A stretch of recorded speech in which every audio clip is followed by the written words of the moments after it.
નવસારીની બિલીમોરા નગરપાલિકાની સામાન્ય ચૂંટણીમાં દુઃખી ભાજપીઓ અપક્ષ અથવા કોંગ્રેસના શરણે ભાજપમાંથી ટિકિટ ન મળતા નારાજ કાર્યકર્તાઓએ અપક્ષ ઉમેદવારી કરી. બિલીમોરા નગરપાલિકાના પૂર્વ પ્રમુખ સંધ્યાબેન પટેલે પણ નારાજગીના કારણે કોંગ્રેસનો હાથ પકડ્યો. Story report by Sunil Barodiya. કંઈ નહીં, હું બીજેપીના કાર્યકર્તા છું અને 2013થી તો 2015 સુધી હું પ્રમુખ પદે હતી બિલીમોરા નગરપાલિકામાં, અને ત્યારબાદ પણ હું સફળ કાર્યકર્તા જ રહી છું.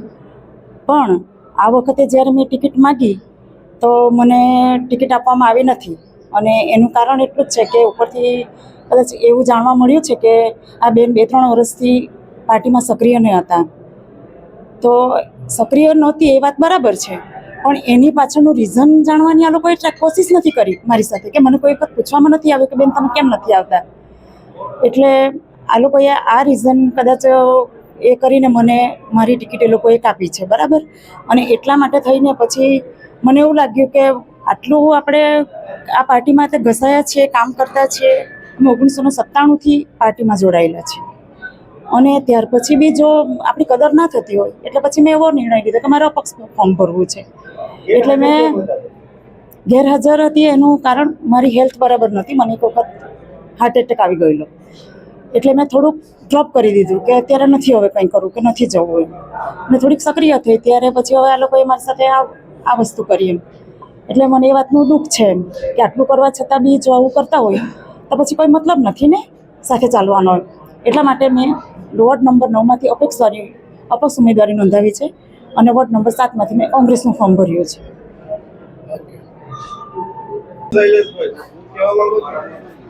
આજે સંધ્યાબેન પટેલ કે જેઓ 2013થી 2015માં બિલીમોરા નગરપાલિકામાં ભારતીય જનતા પાર્ટીના પ્રમુખ પદે રહી ચૂક્યા છે, એમણે કોંગ્રેસનો ખેસ ધારણ કરીને વોર્ડ નંબર 7 અને વોર્ડ નંબર 9માં ઉમેદવારી કરી છે. ભારતીય જનતા પાર્ટીની જે નીતિઓ છે કે એઓ 2 વર્ષથી બીમાર હતા, એમની દરકાર સુદ્ધા લીધી નહીં અને એમને પૂછવામાં પણ નહીં આવ્યું અને એમની ટિકિટ કાપી નાખી.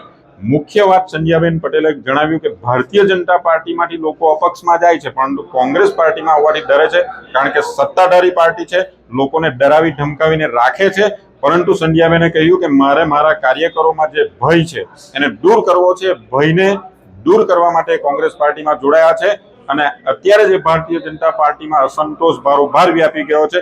બીજા કાર્યકરો પણ નવસારી જિલ્લામાં આવનારા સમયમાં ભારતીય જનતા પાર્ટી છોડીને કોંગ્રેસ પાર્ટી સાથે કે બીજી પાર્ટીઓ સાથે જોડાશે એ નક્કી છે. હું પ્રજ્ઞેશ શામજીભાઈ પટેલ વોર્ડ નંબર 3માંથી સામાન્ય સીટમાંથી આજે વિજય મુહૂર્તમાં ઉમેદવારી નોંધાવી છે. અને બિલીમોરામાં ઘણા વર્ષોથી ભાજપનું શાસન છે. એ જ ભાજપનું શાસન જે વિકાસની ગતિ આગળ વધી રહ્યું છે, એ જ વિકાસને આગળ વધારવા માટે મેં પણ ઉમેદવારી નોંધાવી છે. અને છેલ્લા 2 વર્ષથી અહીં વહીવટદારનું શાસન હતું, એમાં પ્રજાને ઘણી હાલાકી પડી હતી. તે હાલાકી દૂર કરવા માટે હવે નવેસરથી ચૂંટાયેલી 5 અસ્તિત્વમાં આવશે, એટલે પ્રજાના પ્રશ્નોને વાચા આપવા માટે અમે સક્ષમ છીએ અને પ્રજાના પ્રશ્નો દૂર કરવા માટે અમે કટિબદ્ધ છે. માં motor driving, safe and sure driving. Driving એ શોખ સાથે આપની મોટી જવાબદારી પણ છે. અમારા ઇન્સ્ટ્રક્ટર દ્વારા સચોટ અને સરળ માર્ગદર્શન. આપની રોજની તાલીમની માહિતી મેળવીને શું અધુરાશ છે એના ઉપર પૂરું ફોકસ કરાય છે.